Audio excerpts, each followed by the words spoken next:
Good morning, children. Today we will start with the topic double fertilization. Open to page number 34 of your NCERT biology book. After entering one of the synergids, the pollen tube releases the two male gametes into the cytoplasm of the synergid. Synergid या egg apparatus, right? क्या होता है? Pollen tube. It enters into the ovule and finally it sheds its two male gametes or the two pollen grains into the cytoplasm of the synergid. Synergids जो हैं उनके cytoplasm के अंदर ये दोनों male gametes जो होते हैं वो रिलीज हो जाते हैं. One of the male gametes moves towards the egg cell and fuses with its nucleus, thus completing syngamy. अब सब क्या होता है, एक मेल गैमीट जो होता है या एक मेल न्यूक्लियस जो होता है वो तो किससे फ्यूज़ होता है? It fuses with the egg cell or the ovum, right?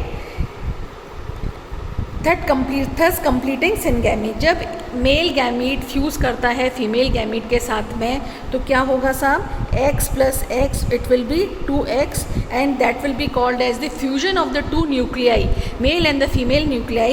The process is called as syngamy. And it results into the formation of a diploid cell or the fertilized egg, which is called as zygote. The other male gamete moves towards the two polar nuclei located in the center cell and fuses with them to produce a triploid primary endosperm nucleus. जो remaining mail nucleus या male gamete होता है वो कहाँ जाता है? वो centre में जाएगा और सेंटर के अंदर जो दो सेकेंडरी न्यूक्लियस थे उनके साथ में फ्यूज़ होकर के ट्रिप्लॉइड 3N ट्रिप्लॉइड स्ट्रक्चर बनाएगा और उस ट्रिप्लॉइड 3N स्ट्रक्चर को हम क्या कहेंगे? प्राइमरी एंडोस्पर्म न्यूक्लियस कहेंगे. ये इसकी प्लॉइडी कितनी है? It is triploid. और एग सेल जो था वो मेल गैमीट के साथ में फ्यूज़ हो गया और फ्यूज़ होने के बाद उसने क्या बना लिया? फर्टिलाइज्ड एग या ज़ाइगोट बना लिया और इसकी प्लॉइडी क्या हो गई? 2N diploid.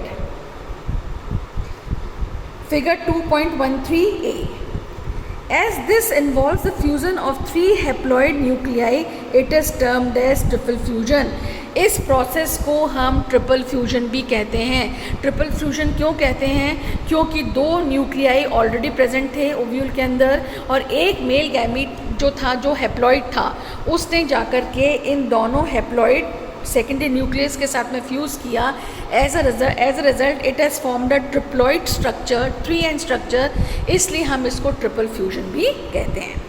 Since two types of fusion, syngamy and triple fusion, takes place in an embryo sac, the phenomena is termed as double fertilization. Please underline कर लो. इस पूरे प्रोसेस में फर्टिलाइजेशन में क्या हुआ साहब? दो मेल न्यूक्लियस जो थे, एक मेल न्यूक्लियस ने तो दो सेकेंडरी न्यूक्लियस के साथ में फ्यूज़न किया, ट्रिपल फ्यूजन किया और दूसरे मेल न्यूक्लियस ने एग सेल के साथ में फ्यूज़ करके क्या किया? फर्टिलाइजेशन किया. इसलिए हम इस प्रोसेस को double fertilisation and triple fusion कहते हैं. And it is an unique property of all higher flowering angiosperm plants. The central cell after triple fusion becomes the primary endosperm cell. ये जो ट्रिप्लॉइड सेल जो बना 3N structure जो बना ये सब क्या कहलाएगा आगे जाकर के? ये प्राइमरी एंडोस्पर्म न्यूक्लियस कहलाएगा.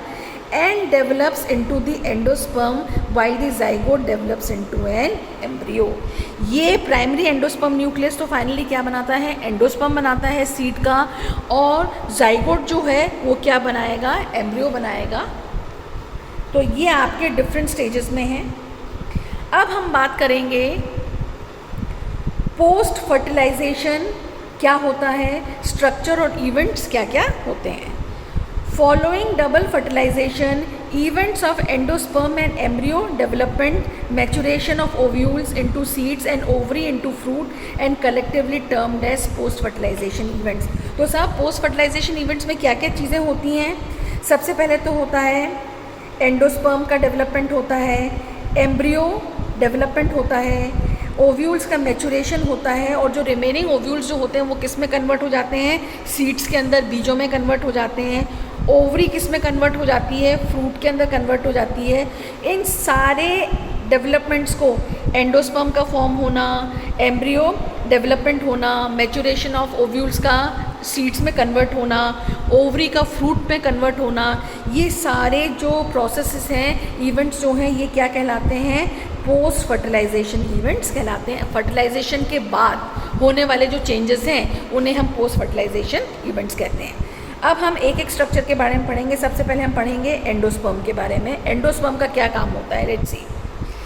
Endosperm development precedes embryo development. सबसे पहले एम्ब्रियो डेवलपमेंट होने से पहले किसका डेवलपमेंट होगा? एंडोस्पर्म का डेवलपमेंट होगा। Endosperm cell divides repeatedly and forms a triploid endosperm tissue. Endosperm जो होता है ये रिपीटेडली डिवाइड होता है और फाइनली क्या बनाता है? ट्रिप्लॉइड एंडोस्पर्म टिश्यू बना लेता है। Clear? The cells of this tissue are filled with reserve.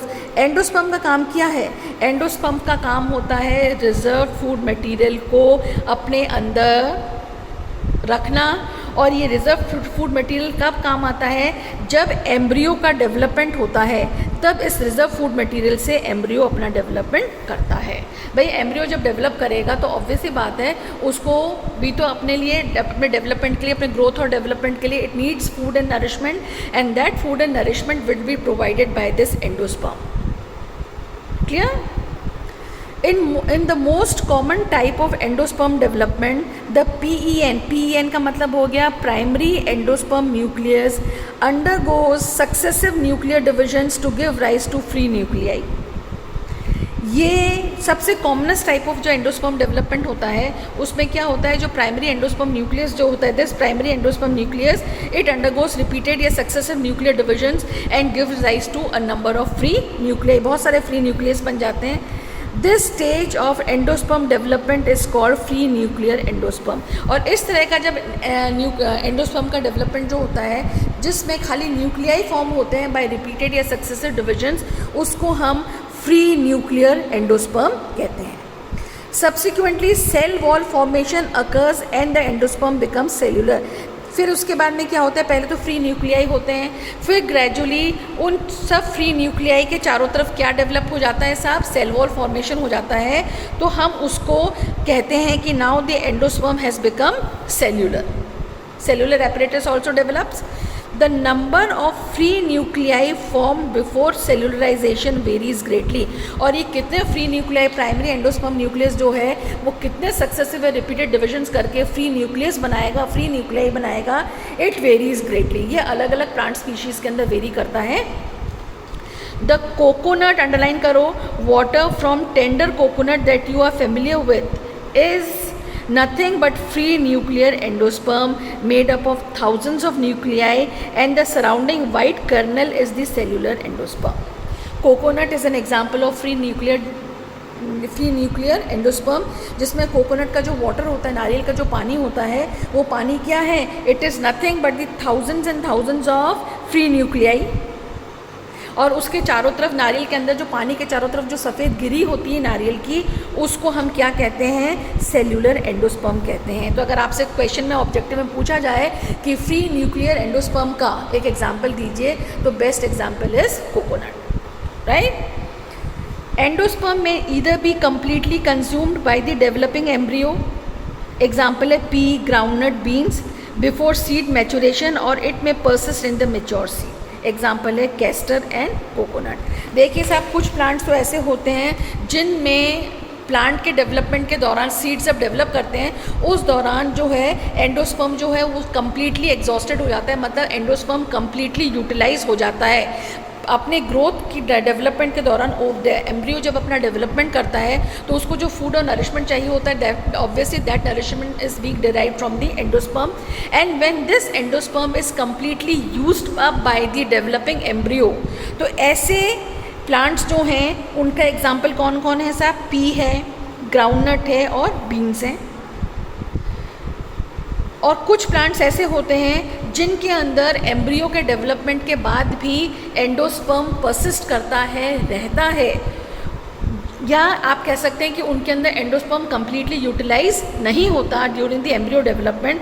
उसके एग्जाम्पल्स हैं कैस्टर, अरंडी के बीज, and coconut, right. And be used up during seed germination. और ऐसे जो एंडोस्पर्म्स होते हैं वो सीड जर्मिनेशन के दौरान काम में आते हैं। I hope it is clear to everyone. अब हम बात करेंगे साहब the next structure, the embryo. Embryo develops at the micropylar end of the embryo sac where the zygote is situated। Obvious सी बात है, एम्ब्रियो का डेवलपमेंट कहाँ होगा? माइक्रोपाइल रीजन की तरफ होगा। क्यों होगा? कि माइक्रोपाइल रीजन की तरफ ही सिनर्जिड्स या एग सेल डेवलप प्रेजेंट होता है और वहीं पे उसका फर्टिलाइजेशन होता है। तो जाइगोट कहाँ प्रेजेंट है? माइक्रोपाइल रीजन की तरफ प्रेजेंट है और यही जाइगोट जो फर्दर है एम्ब्रियो में कन्वर्ट होगा। तो embryo development is taking place near the micropyle region और the micropylar end. Most zygotes divide only after certain amount of endosperm is formed। Most of the zygotes, most of the flowering plants के अंदर जो zygotes होते हैं वो division कब शुरू करते हैं? जब उनके पास में एक certain amount of endosperm present होता है। मतलब जब zygote डिवाइड करेगा तो डिविजन के दौरान भी उसको एनर्जी, नरिशमेंट, खाना पीना सब चाहिए होगा। तो वो कब डिवाइड करना शुरू करेंगे? जब उनके पास में एंडोस्पर्म के अंदर सफिशिएंट फूड मटेरियल प्रेजेंट होगा। This is an adaptation to provide assured nutrition to the developing embryo। ये वो कंडीशन है जहाँ पे जो आपका एंडोस्पर्म होता है उसके पास में सफिशिएंट फूड मटेरियल है और उस सफिशिएंट फूड मटेरियल की वजह से एम्ब्रियो का डेवलपमेंट बहुत तरीके से या कंप्लीट डेवलपमेंट एम्ब्रियो का हो सकता है। ऑब्वियसली बात है, अगर एंडोस्पर्म के अंदर सफिशिएंट फूड मटेरियल नहीं होगा तो उस एम्ब्रियो सैक का या उस एम्ब्रियो का जो डेवलपमेंट होगा वो पूरी तरह से कम्प्लीटली या बहुत सिस्टमैटिकली नहीं होगा। उसका डेवलपमेंट हो सकता है अगर एग्जॉशन हो गया, endosperm is exhausted in the middle of the development, then that development of embryo might stop। So embryo development will only be assured when there is sufficient amount of food, reserve food material is present in the endosperm। Though the seeds differ greatly, the early stages of embryo development, which is called as embryogeny, early stages जो होती हैं embryo development की, उस process को हम embryogeny कहते हैं और are similar in both monocotyledons and dicotyledons. Earlier जो स्टेजेस हैं डेवलपमेंट की एम्ब्रियो की वो मोनोकॉट्स में और डाइकॉट्स में ऑलमोस्ट सेम होती हैं। Figure 2.13 depicts a stage of embryogeny A and B, sorry figure 2.13 A and B on page number 34। ये आपका पूरा डेवलपमेंट बता रहे हैं किसका? एम्ब्रियो डेवलपमेंट हो रहा है जाइगोट मोनोकॉट्स में भी एज वेल एज डाइकॉट्स में भी। The zygote gives rise to the proembryo and subsequently to the globular embryo, heart shaped embryo and mature embryo. आगे समझ में? जाइगोट डिवाइड हुआ दो में, दो के बाद में जाइगोट डिवाइड हुआ, एक बड़ा सेल ऊपर बना, ये बड़ा सेल ऊपर बन गया और छोटा वाला सेल जो सब्सिक्वेंट डिवाइड हुआ और नीचे आप देखते हैं ग्लोब्यूलर एम्ब्रियो बना। फिर ये ग्लोब्यूलर एम्ब्रियो जो है ये किस में कन्वर्ट हो गया? सब्सिक्वेंट डिविजन्स के through it has converted into the heart shaped embryo and finally this embryo has converted into a mature embryo which has a radical region, which has a plumule region and which has 2 cotyledons। This is the embryogeny process और embryogenesis of a dicot plant, right? A typical dicotyledonous embryo, figure 2.14a on page number 35, consists of an embryonal axis and the 2 cotyledons। आप देख सकते हैं ये 2 cotyledons हैं, ठीक है, और ये 2 cotyledons होने के साथ साथ इसमें क्या है? ये इसका रेडिकल रीजन है और ये अंदर से इसका क्या निकल रहा है? प्लूम्यूल रीजन है, ठीक है। The portion of embryonal axis above the level of cotyledons, cotyledons के लेवल के अबव जो रीजन होता है उसको हम एम्ब्रियोनल एक्सिस कहते हैं। और इसके अंदर कौन कौन से रीजन्स हैं? एक तो एपिकोटाइल रीजन है, ठीक है, right, which terminates with the plumule. ये एपिकोटाइल रीजन जो होता है ये फाइनली किस में टर्मिनेट हो गया? प्लूम्यूल में बदल गया। और द स्टेम स्टिप, प्लूम्यूल क्या बनाएगा? द शूट सिस्टम बनाएगा और द ग्रीन पार्ट और the stem of the plant बनाएगा। The cylindrical portions below the level of cotyledons, cylindrical portion below the level of, ये कॉटिलिडन्स हैं, कॉटिलिडन्स के लेवल के बिलो ये वाला जो हिस्सा, ये दोनों कॉटिलिडन्स हैं, कॉटिलिडन्स के लेवल के बिलो वाला रीजन जो स्वोलन पार्ट है, this is called as the hypocotyl region that terminates at its lower end into the radical and which finally has a root cap region। Radical जो है वो क्या बनाएगा, रूट टिप बनाएगा। और हम पढ़ चुके हैं 11th क्लास के अंदर कि रूट के ऊपर एक प्रोटेक्टिव कवरिंग या कैप होती है जिसे हम कहते हैं root cap region. Embryos of monocotyledons figure 2.14b। Figure A जो है वो तो डाइकॉट का एम्ब्रियो है और आपका जो फिगर 2.14b जो है ये मोनोकॉट का एम्ब्रियो है। possesses only one cotyledon, इसके अंदर साम एक ही cotyledon होता है, ठीक है, एक ही cotyledon होगा। In the grass family the cotyledon is called scutellum, एक सिंगल cotyledon है और इस cotyledon को हम क्या कहते हैं, स्क्यूटेलम कहते हैं। That is situated towards one side, ये एक तरफ ऑन द लेटरल साइड बना हुआ है of the embryo axis. At its lower end, ठीक है, the embryonal axis has the radicle and root cap enclosed in an undifferentiated sheath called the coleorhiza. देखिए ये तो स्क्रूटिलम, ये एक सिंगल कॉटिलीडन है, मोनोकॉट्स की हम बात कर रहे हैं। इसका जो लोअर रीजन है वो किस में कन्वर्ट हो गया, टिप किस में बदल गई साहब, रेडिकल रीजन में बदल गई। रेडिकल रीजन के आप ऊपर देख सकते हैं, टिप पे देख सकते हैं रूट कैप रीजन है। और रूट कैप, ये पूरा जो रेडिकल रीजन है और रूट कैप रीजन है किससे प्रोटेक्टेड है, अनडिफरेंशिएटेड शीट ऑफ सेल से प्रोटेक्टेड है। और उस रीजन को हम क्या कहेंगे, कोलियोराइजा कहेंगे। आया समझ में? The portion of the embryonal axis above the level of the attachment of scutellum is the epicotyle. Portion above the radical region जिसको हम कहेंगे कोलियोप्टाइल रीजन। कोलियोप्टाइल रीजन के अंदर क्या प्रेजेंट है, शूट एपेक्स प्रेजेंट है, ठीक है, जो क्या डेवलप करेगा, स्टेम ऑफ द प्लांट को डेवलप करेगा। Epicotyle has a shoot apex and a few leaf primodia enclosed in a hollow foliar structure called the coleoptile. Coleoptile is nothing, my dear, but these are the foliage of leaves.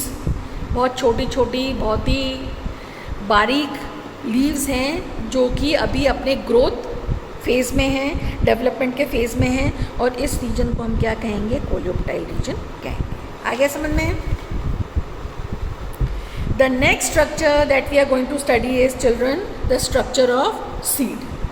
ठीक है? In angiosperm, the seed is the final product of sexual reproduction.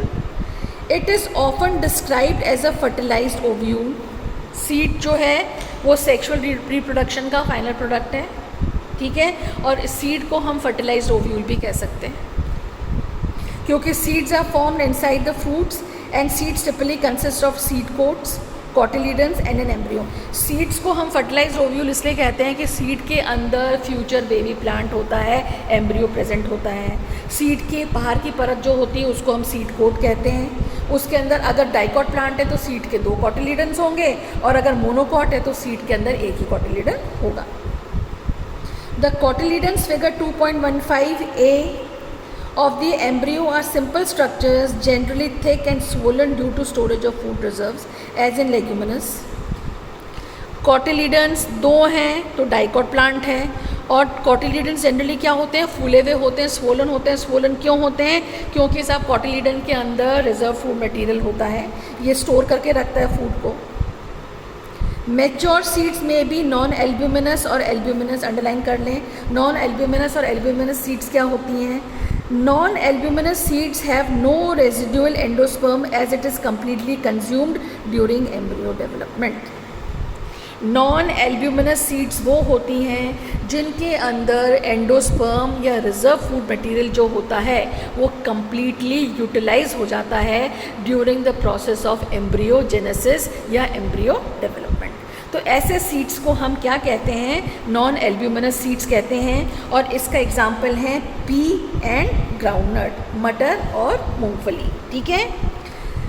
Albuminous seeds retain a part of endosperm as it is not completely used up during embryo development. Example wheat, maize, barley, castor, sunflower. ये कुछ plants हैं जिनके अंदर endosperm completely utilise नहीं होता, कुछ reserve food material endosperm के अंदर बच जाता है after the complete process of embryogenesis taken place. तो such type of seeds are called as albuminous seeds. और एल्ब्यूमिनस सीड्स के एग्जाम्पल कौन से हैं साहब? Wheat, maize, barley, castor, sunflower etcetera. Please underline them. ये आपके सब MCQ से रिलेटेड क्वेश्चंस हैं, 1 मार्क के क्वेश्चंस हैं। Occasionally, in some seeds such as black pepper, kali mirch, beet, remnants of nucellus and are also persistent. This residual persistent nucellus is the perisperm. अब सब क्या होता है, कुछ सेल्स ऐसे होते हैं, कुछ प्लांट्स ऐसे होते हैं या सीड्स ऐसे होते हैं, जैसे ब्लैक पेपर है, काली मिर्च है, बीट है, जिनके अंदर न्यूसेलस का कुछ हिस्सा रह जाता है। पूरा प्लांट डेवलपमेंट हो गया, एम्ब्रियो का कंप्लीट डेवलपमेंट हो गया, पर उसके बाद भी some residue of nucellus is left. और ऐसे परसिस्टेंट न्यूसेलस को हम क्या कहते हैं? पेरिस्पर्म कहते हैं। अंडरलाइन कर लो। Integuments of ovules. इंटेग्यूमेंट्स का मतलब होता है जो बाहर की कवरिंग होती है ओव्यूल की, वो धीरे धीरे क्या होती है? हार्डन हो जाती है as tough protective seed coat. ये इंटेग्यूमेंट पहले तो सॉफ्ट होती है और धीरे धीरे जब ओव्यूल मैच्योर होता है, सीड्स मैच्योर होते हैं, तो उस सीड के ऊपर ये जो इंटेग्यूमेंट होती है ये फाइनली कैसी हो जाती है? हार्ड प्रोटेक्टिव कवरिंग बन जाती है, जिसको कि हम सीड कोट कहते हैं। The micropyle remains as a small pore in the seed coat. This facilitates entry of oxygen and water into the seed during germination. अब क्या होता है साहब? पूरा सीड जो है वो चारों तरफ से सीड कोट से कवर्ड है, पर एक हिस्सा ऐसा होता है माइक्रोपाइल रीजन की तरफ जहाँ सीड के अंदर एक पोर होता है, छेद होता है। और ये पोर क्यों होना चाहिए? इट इज़ असेंशियल बिकॉज इस पोर के थ्रू ही जर्मिनेटिंग सीड्स के अंदर वाटर एंड ऑक्सीजन एंटर। भाई अगर सीड्स जर्मिनेट हो रहे हैं और अगर उनको वाटर और ऑक्सीजन नहीं मिलेगा, तो क्योंकि सीड कोट तो हार्ड कोट है, it will not going to absorb the water, तो water and oxygen will enter into through this pore and therefore this pore facilitates the entry of oxygen and water into the seed during the germination process. As the seed matures, its water content is reduced and seeds become relatively dry. अब जैसे seeds mature हो गए, बीज पूरा बन गया, बनने के बाद धीरे धीरे हम देखते हैं बीज जो होता है वो सूख जाता है, रिलेटिवली ड्राई हो जाता है, और ड्राई होने के बाद में उसका मैक्सिमम पानी सूख जाता है। Only 10 to 15% of its moisture is retain, right. The general metabolism activity of the embryo slows down. अब इसके बाद में क्या होगा? सीड मैच्योर हो गया, अब सीड जो है या फर्टिलाइज ओव्यूल जो है उसके अंदर ही बेबी एम्ब्रियो या baby future baby plant present है। अब इसके बाद में क्या होता है? सीड के अंदर पानी भी कम हो जाता है और जो बेबी प्लांट जो है या मैच्योर एम्ब्रियो जो होता है वो ग्रेजुअली अपनी एक्टिविटीज़ को क्या करता है? स्लो डाउन कर देता है, धीरे धीरे कम कर देता है। द एम्ब्रियो में enter a state in activity called dormancy. और ऐसे टाइम पे जब सीड्स जो होते हैं वो अपनी एक्टिविटी को कम कर देते हैं, एम्ब्रियो जो होता है वो अपनी एक्टिविटी को स्लो कर देता है, ऐसे सीड्स को हम इनएक्टिव सीड्स या डॉर्मेंट सीड्स कहते हैं, या हम कह सकते हैं the seed has the period of dormancy. और if favorable conditions are available, adequate moisture, oxygen and suitable temperature, they germinate। और कई बार हम ऐसे देखते हैं ना कि सीड्स जो होते हैं वो सॉइल के अंदर काफ़ी समय तक पड़े रहते हैं पर उनमें जर्मिनेशन नहीं होता। जर्मिनेशन क्यों नहीं होता? क्योंकि सीड्स जो हैं वो डॉर्मेंट स्टेज में हैं, वो अपनी स्लीपिंग फेज में है, डॉर्मेंसी पीरियड में है। और जब इन्हीं सीड्स को जब फेवरेबल कंडीशंस मिलती हैं, सूटेबल एनवायरमेंटल कंडीशंस मिलती हैं, पानी मिला सफिशेंट, ठीक है, टेम्परेचर सही मिला, ह्यूमिडिटी मिली, तो उस केस में फिर ये इनका डॉर्मेंसी पीरियड ख़त्म हो जाता है and the seeds they start development, that is they start germinating और they the development starts. As ovules mature into seeds the ovary develops into fruit. Ovules जो होते हैं वो तो सीड्स में मैच्योर हो गए और ओवरी सब किस में कन्वर्ट हो जाएगी? फ्रूट में, फल में बदल जाएगी। That is the transformation of ovules into seeds and ovary into fruit proceeds simultaneously. Ovules का सीड्स में कन्वर्ट होना और ओवरी का फ्रूट में कन्वर्ट होना, दोनों प्रोसेस एक साथ साथ चलते हैं। The wall of the ovary develops into the fruit of the wall of the fruit called the pericarp. Ovary की जो वॉल होती है वो फ्रूट की वॉल में या कवरिंग में कन्वर्ट हो जाती है, उस कवरिंग को हम क्या कहते हैं? पेरिकार्प कहते हैं। The fruits may be fleshy as in guava, orange, mango etc. and may be dry as in groundnut and mustard. तो फ्लैशी फ्रूट भी हो सकता है, जूसी फ्रूट भी हो सकता है, जैसे ऑरेंजेस हैं, मैंगोज़ हैं, गुआवा है, और ड्राई फ्रूट्स भी हो सकते हैं जैसे कि ग्राउंडनट है, मूंगफली है, सरसों है etc. Many fruits have evolved mechanism for dispersal of seeds. Recall the classification of fruits and the dispersal mechanism that you have studied in earlier classes, right? In most plants, by the time the fruit develops from the ovary, other floral parts degenerate and fall off. अब देखो क्या होता है, जब ovary fruit में convert हो रही है, ओव्यूल्स जो हैं वो सीड में कन्वर्ट हो रहे हैं, तो उस केस में फ्लावर के जो दूसरे जो पार्ट्स हैं, जैसे कि आपका कैलेक्स है ना, आपके कोरोला है, ये सारे पार्ट्स जो होते हैं वो डिजेनरेट हो जाते हैं और झड़ के गिर जाते हैं. In a few species such as apple, strawberry, cashews, etc., the thalamus also contributes to fruit formation. Such fruits are called as the false fruit. Underline कर लो. कुछ फ्रूट्स ऐसे हैं जैसे एप्पल है, स्ट्रॉबेरी है, कैशवी नट, काजू है. इसके अंदर क्या होता है, फ्रूट का फ्लावर का जो थैलेमस होता है वो भी फ्रूट फॉर्मेशन में कंट्रीब्यूट करता है, और ऐसे फ्रूट्स जो थैलेमस से डेवलप होते हैं उन्हें हम फॉल्स फ्रूट्स कहते हैं. Figure 2.15b, right. Although in most of the species fruits are the results of fertilization, most of the angiosperm plants के अंदर fruits कब बनेंगे, fertilization के बाद बनेंगे. पर कुछ स्पीशीज़ ऐसी भी होती हैं जिनमें फ्रूट्स का डेवलपमेंट विदाउट फर्टिलाइजेशन, और बिना फर्टिलाइजेशन के ही फ्रूट्स जो हैं वो बन जाते हैं. ऐसे फ्रूट्स को हम पार्थेनोकार्पिक फ्रूट्स कहते हैं. क्या कहते हैं, parthenocarpic fruits. So what are parthenocarpic fruits? These are the fruits which are developed without the process of fertilization. Banana इसका सबसे बेस्ट एग्जाम्पल है. Parthenocarpy can be induced through the application of growth hormones and such fruits are seedless. Parthenocarpy हम induce कर सकते हैं plants के अंदर by giving them hormones. Growth hormones की एप्लीकेशन देके, उनको ग्रोथ हार्मोन्स दे करके इंजेक्ट करके हम उन प्लांट्स के अंदर पार्थेनोकार्पी डेवलप कर सकते हैं. और ऐसे फ्रूट्स जो होते हैं वो सीडलेस होते हैं, उनमें बीज नहीं होते. Clear? So what are parthenocarpic fruits? Parthenocarpic fruits are the fruits which develop without fertilization. Parthenocarpy can be induced into the plant by injecting them with the growth hormones, and the parthenocarpic fruits, they do not bear seeds. Clear? False fruits क्या हैं? False fruits वो होते हैं जो कि plant के thalamus से develop होते हैं, अदर देन दी ओवरी से डेवलप होते हैं, वो फॉल्स फ्रूट्स कहलाते हैं. ट्रू फ्रूट्स कौन से होते हैं? जो ओवरी से डेवलप करते हैं. Clear? Seeds offer several advantages to angiosperms. Firstly, since reproductive processes such as pollination and fertilisation are independent of water, seed formation is more dependable. Pollination और फर्टिलाइजेशन में पानी की ज़रूरत नहीं है, बट सीड्स के डेवलपमेंट में पानी की ज़रूरत पड़ती है. सीड्स का जर्मिनेशन जो होगा वो तभी होगा जब सफिशिएंट वाटर मॉइस्चर कंटेंट होगा.